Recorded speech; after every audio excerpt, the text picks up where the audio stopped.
ಕಿಡಿಗೇಡಿಗಳಿರ್ತಾರೆ ಅಂತೇಳಿ. ಆದರೆ ಮಹಾ ಕಿಡಿಗೇಡಿಗಳು ಎಲ್ಲಿಂದ ಬಂದರು? ಪಿ ಎಫ್ ಐ ಯಾಕೆ ಬಂತು ಇಲ್ಲಿ? ಪಿ ಎಫ್ ಐ ಬಂತಾ? ಕೇರಳದಿಂದ ಬಂದ್ರ? ಹಾಗಿದ್ದರೆ ಶುರು ಮಾಡಿದ್ಯಾರು? ಯಾರು ಶುರು ಮಾಡಿದ್ದು? ಪಿ ಎಫ್ ಐ ಕಮ್ಮಕ್ಕೆ ಕೊಟ್ಟಿದ್ರೆ ಅದರ ಕೊಬ್ಬು ಇಳಿಸ್ಬೇಕಲ್ವಾ? ನಾಗಮಂಗಲದ ಗಣೇಶ ವಿಸರ್ಜನೆ ವೇಳೆ ಗಲಭೆ ಮಾಡೋದಕ್ಕೆ ಪ್ಲ್ಯಾನ್ ಮಾಡಿತ್ತಾ? ಕೋಮು ಗಲಭೆ ಪ್ರಕರಣಕ್ಕೆ ಸ್ಫೋಟಕ ತಿರುವು ಸಿಕ್ಕಿದೆ. ಗಲಾಟೆಯ ಹಿಂದೆ ಕೇರಳದ ನಿಷೇಧಿತ ಪಿ ಎಫ್ ಐ ಸಂಘಟನೆಯ ಲಿಂಕ್ ಇರೋದ್ರ ಬಗ್ಗೆ ಮಾಹಿತಿ ಇದೆ. ಯಾರು? A44 ಯೂಸುಫ್, A61 ನಾಸಿರ್ ಮೇಲೆ ಡೌಟ್ ಇದೆ. ಯೂಸುಫ್ ಮತ್ತು ನಾಸರ್ ಇಬ್ಬರು ಕೇರಳದವರು. CCTVಯ ದೃಶ್ಯಾವಳಿ ಆಧರಿಸಿ ಇಬ್ಬರ ಬಂಧನವಾಗಿದೆ. ಇಬ್ಬರು ನಿಷೇಧಿತ PFI ಸಂಘಟನೆ ಕಾರ್ಯಕರ್ತರು. ನಾಗಮಂಗಲದಲ್ಲಿ ಕೆಲ ದಿನಗಳಿಂದ ಠಿಕಾಣಿ ಊರಿದ್ರು. ಪಾತ್ರೆ ಮಾರ್ತಾ ಇದ್ರು, ಬೇಕರಿಯಲ್ಲಿ ಕೆಲಸ ಮಾಡ್ತಾ ಇದ್ರು. ಯಾಕೆ? ಈಗ ಕೆಲವರು ಹೇಳಿದ್ರಲ್ಲ, ಯಾಕೆ ಹೋಗಬೇಕು, ಮಸೀದಿ ಮುಂಭಾಗದಿಂದ ಹೋಗಬಾರ್ದು ಅಂತ ಕೆಲವರು ಹೇಳ್ತಾರಲ್ಲ. ಯಾಕೆ ಹೋಗಬಾರ್ದು? ಇವರು ಯಾಕೆ ಬಂದರು? ಇವರನ್ನ ಪ್ರಶ್ನೆ ಮಾಡಿ. ನೀವು ಯಾಕೆ ಇಲ್ಲಿ ಕಾಲಿಟ್ರಿ? ಧೈರ್ಯ ಇದೆಯಾ ನಿಮಗೆ ಪ್ರಶ್ನೆ ಮಾಡೋದಕ್ಕೆ? ಕೆಲವು ಎಡಬಡಿ ಅಂಗಿಗಳಿರ್ತಾವಲ್ಲ, ಪ್ರಶ್ನೆ ಮಾಡಿ. PFI ಇಬ್ಬರು ಯಾಕೆ ಬಂದರು? A44 ಮತ್ತು A61 ಪ್ರಶ್ನೆ ಮಾಡೋ ಧೈರ್ಯ ಇದೆಯಾ ನಿಮಗೆ? ಪ್ರಶ್ನೆ ಮಾಡಿದ್ರೆ ಪ್ರತಿಯೊಬ್ಬರನ್ನು ಪ್ರಶ್ನೆ ಮಾಡಬೇಕು, ಒನ್ ಸೈಡೆಡ್ ಅಲ್ಲ. ಆಮೇಲೆ ಗಣೇಶೋತ್ಸವ ಭಾರತ ದೇಶದ ಯಾವುದೇ ಮೂಲೆಯಲ್ಲಿ, ಯಾವುದೇ ಜಾಗದಲ್ಲಿ, ಎಲ್ಲಿ ಬೇಕಿದ್ರೂ ಕೂಡ ಮೆರವಣಿಗೆ ಹೋಗ್ಬೋದು. ಅದನ್ನು ತಡೆಯೋರು ಯಾರೂ ಇಲ್ಲ, ತಡೆಯಬಾರ್ದು, ತಡೆಯೋರು ಹುಟ್ಟಿಲ್ಲ. ಭಾರತ ದೇಶದಲ್ಲಿ ಗಣೇಶೋತ್ಸವದ ಆಗದೆ ಇನ್ನೆಲ್ಲರೂ ಆಗಬೇಕು? ಇನ್ನೆಲ್ಲ ಆಗಬೇಕು ಗಣೇಶೋತ್ಸವ? ಇಲ್ಲೆಲ್ಲ ಆಗಬೇಕು ಶಾರದೋತ್ಸವ? ಇನ್ನೆಲ್ಲ ಆಗಬೇಕು ದಸರಾ? ಇಲ್ಲಿ ಮಾಡಬೇಡಿ ಅಂತ ಮಾತ್ರ ಹೇಳಬೇಡಿ. ಇದರ ಮುಂದೆ ಮಾಡಬಾರ್ದು, ಅದರ ಮುಂದೆ ಮಾಡಬಾರ್ದು. ಮತ್ತೊಮ್ಮೆ ಹೇಳ್ತಾ ಇದ್ದೀನಿ, 1947ರಲ್ಲಿ ಈ ಭಾರತ ದೇಶ ಇಬ್ಬಾಗವಾಗಿದ್ದು ಧರ್ಮದ ಆಧಾರವಾಗಿ ಒಂದು ಮುಸ್ಲಿಂ ರಾಷ್ಟ್ರವಾಗಿ. ಆದರೆ ನಾವು ಹಿಂದೂ ರಾಷ್ಟ್ರ ಅಂತ ಮಾಡಿಕೊಳ್ಳಿಲ್ಲ. ಜಾತ್ಯತೀತ ಇರಪ್ಪ ಎಲ್ಲರೂ ಅಂತೇಳಿ. ಹಾಗಿದ್ರೆ ಇದು ಹಿಂದೂ ರಾಷ್ಟ್ರ ಅಲ್ವಾ? 47ರ ಆಧಾರದ ಪ್ರಕಾರ ಹಿಂದೂ ರಾಷ್ಟ್ರ ಅಲ್ವಾ? ಧರ್ಮದ ಆಧಾರದಲ್ಲಿ ತಾನೇ ವಿಭಜನೆ ಆಗಿದ್ದು, ಹೌದಾ ಅಲ್ಲ? ನಾವೇನು ಹೇಳಿದ್ವಿ? ನಿಮಗಿಷ್ಟ ಇಲ್ಲ ಅಂದರೆ ಹೋಗ್ಬೇಡ್ರಪ್ಪ. ಇವತ್ತು ಗಣೇಶೋತ್ಸವ ಮಾಡಬೇಡಿ, ಅರೆ ಇದರ ಮುಂದಿಂದ ಹೋಗಬಾರ್ದು, ಅರೆ ಲಾಜಿಕ್ ಅಲ್ವಾ ಪ್ರಶ್ನೆ? ಗಣೇಶೋತ್ಸವ ಅದ್ಧೂರಿಯಾಗಿ ಮಾಡಬೇಕು ಅಂತೇಳಿ ಹಿಂದೂಗಳಿಗೆ ಆಸೆ ಇರುತ್ತೆ. ಈದ್ ಮಿಲಾದ್ ಅದ್ಧೂರಿಯಾಗಿ ಮಾಡಬೇಕು ಅಂತೇಳಿ ಮುಸ್ಲಿಮರಿಗೆ ಆಸೆ ಇರುತ್ತೆ. ಇದು ಅದ್ಧೂರಿಯಾಗಿ ನಡೆದರೆ ನಮ್ಮ ಬೆಳೆ ಬೇಯೋದಿಲ್ಲ ಅಂತೇಳಿ ರಾಜಕಾರಣಿಗಳಿಗೆ ಒಂದು ಕೆಟ್ಟ ಮನಸ್ಸಿರುತ್ತೆ. ಹಾಗಾಗಿ ಎರಡೂ ಕಡೆ ಇರುವಂತಹ 10% ಅಥವಾ 20% ಕಿಡಿಗೇಡಿಗಳಿಗೆ ಏನಾದರೂ ಮುಲಾಮ್ ಹಚ್ಚಿ ಅದನ್ನು ಕೆಡಿಸುವಂಥ ಪ್ರಯತ್ನ ಮಾಡ್ತಾರೆ. ಕೊನೆಗೆ ಊರಿಗೆ ಊರೇ ಒತ್ತೂರಿಯುತ್ತೆ. ಅಲ್ಲಿ ನಾವು ಗಣೇಶೋತ್ಸವ ಮಾಡಿದ್ವಾ, ಈದ್ ಮಿಲಾದ್ ಮಾಡಿದ್ವಾ ಯಾರಿಗೂ ಗೊತ್ತಾಗೋದಿಲ್ಲ. ನಿಜವಾಗ್ಲೂ ಈದ್ ಮಿಲಾದ್ ಆಗಲಿ, ಗಣೇಶೋತ್ಸವ ಆಗಲಿ, ಯಾಕೆ ವರ್ಷಕ್ಕೊಮ್ಮೆ ಒಂದು ರಿಲ್ಯಾಕ್ಸ್ ಆಗೋದಕ್ಕೆ, ಖುಷಿ ಪಡೋದಕ್ಕೆ, ಸಂಭ್ರಮ ಪಡೋದಕ್ಕೆ, ಮುಂದಿನ ವರ್ಷಕ್ಕೆ ಒಂದು ದಾಪುಗಾಲಿಡೋದಕ್ಕೆ ಇರುವಂಥ ಹಬ್ಬ ಹರಿದಿನಗಳು ಅಲ್ವಾ? ಇದರ ನಡುವೆ ಕೂಡ ಹಿಂದೂ ಕಾರ್ಯಕರ್ತರು ಒಂದು ಕಡೆ ಭರ್ಜರಿ ಪ್ರತಿಭಟನೆ ಮಾಡ್ತಾಯಿದ್ರು. ಆದರೆ ಅದೇ ಮಂಗಳೂರಿನ ವಿವಿಧ ಭಾಗಗಳಲ್ಲಿ ಹಿಂದೂ ಮುಸ್ಲಿಂ ಜನರು ಕೂಡಿ ಬಾಳೋದು ಹೇಗೆ ಅಂತ ಕೂಡ ತೋರಿಸ್ಕೊಟ್ರು. ಮಾಣಿಯಲ್ಲಿ, ಅನಂತಾಡಿಯಲ್ಲಿ, ಬೊಳಿಯಾರ್ನ ಅನೇಕ ಕಡೆ ಭಾವೈಕ್ಯತೆಯ ದೃಶ್ಯಗಳು ಕೂಡ ಕಂಡುಬಂತು.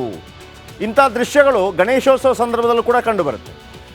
ಇದು ಮಾಣಿಯಲ್ಲಿ ನೋಡಿ, ಕೇಸರಿ ಶಾಲೆ ಹಾಕ್ಕೊಂಡಿದ್ದಾರೆ, ಪಾನಕ ವಿತರಣೆ ಆಗ್ತಾ ಇದೆ. ಅಲ್ಲೇ ಪಕ್ಕದ ಅನಂತಾಡಿಯಲ್ಲಿ, ಓಕೆ, ಆ ನಂತರ ಬೊಳಿಯಾರ್ನಲ್ಲಿ ಹಿಂದೂ ಮುಸ್ಲಿಂ ಬಾಯ್ ಬಾಯ್. ಈ ಥರ ಇದ್ರೆ ಕಷ್ಟ ಅಲ್ವ ರೀ? ಈ ಥರ ಇದ್ದರೆ ನೀವು ಹೆಂಗೆ ಓಟ್ ಹಾಕ್ತೀರಿ? ಅಭಿವೃದ್ಧಿ ಕೇಳಬೇಕಾಗತ್ತೆ, ಅಭಿವೃದ್ಧಿ ಮಾಡಿರೋದಿಲ್ಲ ಅಲ್ವಾ?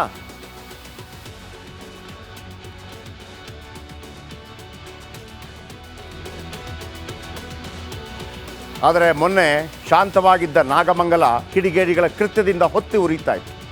ಈ ಘಟನೆಗೆ ಸಂಬಂಧಪಟ್ಟಂತೆ ಮತ್ತೆಲ್ಲೂ ಇಲ್ಲದ ಒಂದು ಎಕ್ಸ್ಕ್ಲೂಸಿವ್ ದೃಶ್ಯವನ್ನು ನಾನು ಬೆಳಗ್ಗಿನಿಂದ ನಿಮಗೆ ತೋರಿಸ್ತಾ ಇದ್ದೀನಿ. ಪೊಲೀಸರಿದ್ದಾರೆ, ಅಲ್ಲಿ ಯಾರೋ ಕಲ್ಲೊಡಿತಾ ಇದ್ದಾರೆ. ಈ ಜನ ಹೇಳ್ತಾ ಇದ್ದಾರೆ, ಸರ್ ಅದನ್ನು ಬಚಾವ್ ಮಾಡಿ ಸರ್, 30 ಲಕ್ಷ ದುಡ್ಡು ಹಾಕಿದ್ದಾನೆ ಸರ್, ಬಚಾವ್ ಮಾಡಿ ಸರ್. ಅಂದರೆ ಪೊಲೀಸರು ಹಿಂಗೆ ಆ ಕಡೆ ಈ ಕಡೆ ಹೋಗ್ತಾ ಇದ್ದಾರೆ ಅಂತಂದರೆ ಅಪ್ಪ ಅಪ್ಪ ಅಪ್ಪ ಅಪ್ಪ, ಪೊಲೀಸರ ಬಗ್ಗೆ ಒಂದು ಹೇಸಿಗೆ ಹುಟ್ಟುಬಿಡ್ತು. ಬನ್ನಿ ಇದರ ಬಗ್ಗೆ ಒಂದು ಸ್ಪೆಷಲ್ ರಿಪೋರ್ಟ್.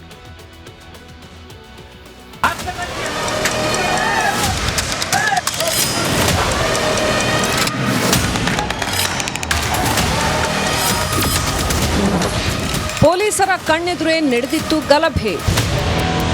ಸರ್ ಇವಾಗ ರೀಸೆಂಟಾಗಿ ಹಾಕಿರೋದು ಬಂಡವಾಳ, ಇವಾಗ ರೀಸೆಂಟಾಗಿ 30 ಲಕ್ಷ ಬಂಡವಾಳ ಹಾಕೋನೆ. ಹೋಗಿ ಸರ್ ಒಂಚೂರು ರಕ್ಷಣೆ ಮಾಡಿ. ರಕ್ಷಿಸಿ ಅಂತ ಅಂಗಲಾಚಿದ್ರು ಕೈ ಚೆಲ್ಲಿದ ಖಾಕಿ. ಸರ್ ಇಷ್ಟು ಜನ ಇದ್ರೆ ಹೋಗ್ಬಿಡು ಒಂಚೂರು ರಕ್ಷಣೆ ಮಾಡಿ ಸರ್.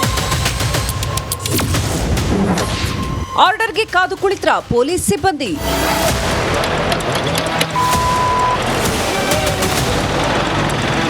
ಮಂಡ್ಯದ ನಾಗಮಂಗಲದಲ್ಲಿ ಗಣೇಶ ಮೆರವಣಿಗೆ ವೇಳೆ ರಾತ್ರೋರಾತ್ರಿ ರಕ್ಕಸ ಕೃತ್ಯ ನಡೆದಿತ್ತು. ಶಾಂತವಾಗಿದ್ದ ಊರು ಏಕಾಏಕಿ ಧಗಧಗನೆ ಉರಿದಿತ್ತು.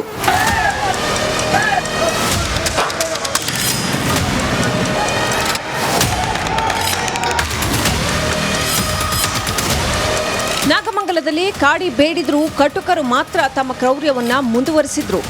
ಜನ ಭಯದಿಂದ ಪೊಲೀಸರ ಸಹಾಯ ಕೇಳಿದ್ರೆ ದುಷ್ಟರ ಎದುರು ಪೊಲೀಸರು ಸೈಲೆಂಟ್ ಆಗಿ ನಿಂತಿದ್ರಂತೆ. ಹೋಗಿ ಸರ್ ಒಂಚೂರು ರಕ್ಷಣೆ ಮಾಡಿ ಸರ್. ಇಷ್ಟು ಜನ ಇದ್ರೆ ಹೋಗ್ಬಿಡು ಒಂಚೂರು ರಕ್ಷಣೆ ಮಾಡಿ ಸರ್.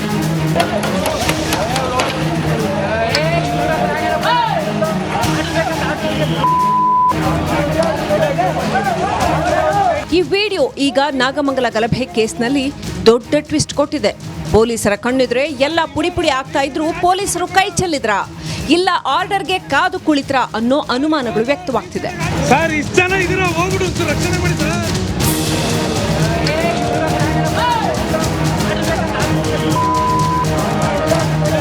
ಆನಂದ್, ರಿಪಬ್ಲಿಕ್ ಕನ್ನಡ, ಮಂಡ್ಯ. ಪಾಪ ಅವ್ರು ಹೇಳ್ಕೊತಾ ಇದ್ದಾನೆ, ಸರ್ ಇಷ್ಟು ಜನ ಇದ್ದೀರಿ ಪೊಲೀಸರು, ಹೋಗಿ ರಕ್ಷಣೆ ಮಾಡಿ ಸರ್ ಅಂತೇಳಿ. ಅವರು ಹೋಗಿ ರಕ್ಷಣೆ ಮಾಡೋದಲ್ಲ, ಆ ಪೊಲೀಸರಿಗೆ ಮೆಜೆಸ್ಟಿಕ್ ಬರ್ಲಿಕ್ಕೆ ಹೇಳಿ, ಎಗ್ ರೈಸ್ ಮಾಡ್ತಾನೆ ಅವ್ರ ಹತ್ರ, ಎಗ್ ರೈಸ್ ಮಾರಲಿ.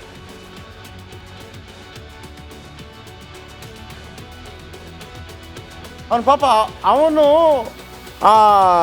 ಅವನಿದಾನಲ್ಲ ಪಾಪ ಅವಂತರ ಒಂದು ಲಾಟ್ರಿ ಕೊಟ್ಟಿದ್ರು ಹೋಗ್ಬಿಡ್ತಿದ್ದ. ಸರ್ ಹೋಗಿ ಸರ್ ಇಷ್ಟು ಜನ ಇದ್ರಲ್ಲ ರಕ್ಷಣೆ ಮಾಡಿ ಅಂತ ಕಪ್ಪಾಳ ಕೊಡ್ದಂಗೆ ಹೇಳ್ತಾ ಇದ್ದಾನೆ. ಇವರು ಆ ಕಡೆ ಈ ಕಡೆ ಯಾಕೆ ಬೇಕು ಪೊಲೀಸ್? ಬಟ್ಟೆ ಬಿಚ್ಚಿ ಬಂದುಬಿಟ್ರಪ್ಪ ಇಲ್ಲಿಗೆ ಹಾಕಿ ಬಿಟ್ಟು. ಅಲ್ಲಿ ಮೆಜೆಸ್ಟಿಕಲ್ಲಿ ಅದೇ ಹೇಳಿದ್ನಲ್ವಾ, ಎಗ್ ರೈಸ್ ಮಾರಿ, ಅದು ಮಾಡಿ ಬೆಸ್ಟ್ ನಿಮಗೆ. ಪೊಲೀಸರು ಅನ್ನುವಾಗ ಒಂದು ಗೌರವ ಇರುತ್ತೆ ರೀ ನಮಗೆ. ಅಷ್ಟು ಜನ ನೋಡಿ, ಮತ್ತೆ ಕೇಳಿಸ್ಕೊಳ್ಳಿ ಹೇಳೋದನ್ನು ಎಷ್ಟು ನಿಕೃಷ್ಟವಾಗಿ ನೋಡ್ಬಿಟ್ಟ ಅವ ಪೊಲೀಸರನ್ನ ಅಂತಂದ್ರೆ ನೋಡಿ.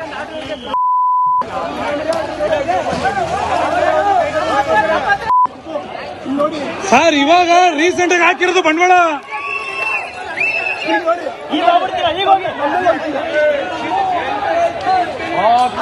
ಇವಾಗ ರೀಸೆಂಟಾಗಿ 30 ಲಕ್ಷ ಬಂಡವಾಳ ಹಾಕೋನೆ. ಹೋಗಿ ಸರ್ ಒಂಚೂರು ರಕ್ಷಣೆ ಮಾಡಿ ಸರ್. ಇಷ್ಟು ಜನ ಇದ್ರೆ ಹೋಗ್ಬಿಡು ಒಂಚೂರು ರಕ್ಷಣೆ ಮಾಡಿ ಸರ್. ಇಷ್ಟು ಜನ ಇದ್ದೀರಿ ಹೋಗಿ ರಕ್ಷಣೆ ಮಾಡಿ ಅಂತ ಹೇಳ್ತಿದ್ದಾನೆ. ಅವ್ರು ಎಲ್ಲಿ ರಕ್ಷಣೆ ಮಾಡಲಿಕ್ಕೆ? ಇಲ್ಲಿ ಗೊತ್ತಾಗುತ್ತೆ, ಅವ್ರು ಎಗ್ ರೈಸ್ ಮಾಡುವಾಗ ಪೊಲೀಸ್ ಬಂದು ಕೇಳ್ತಾನಲ್ಲ, ಇದು ಏನೋ ಕೊಡು ಅಂತ, 10 ರೂಪಾಯಿ 20 ರೂಪಾಯಿ, ಆಗ ಗೊತ್ತಾಗುತ್ತೆ ನಾವು ಏನು ಮಾಡಬೇಕಾಗಿತ್ತು ಅಂತೇಳಿ. ಅಲ್ಲಿಯ ಇನ್ಸ್ಪೆಕ್ಟರ್ ಮತ್ತು DYSPನ ಆ ಕಡೆ ಈ ಕಡೆ ಎತ್ತಂಗಡಿ ಮಾಡಿದ್ದಾರೆ ಸಿದ್ದರಾಮಯ್ಯನವರು. ಆ ಪೊಲೀಸರು ಒಬ್ಬರು ಉಳಿಬಾರ್ದು.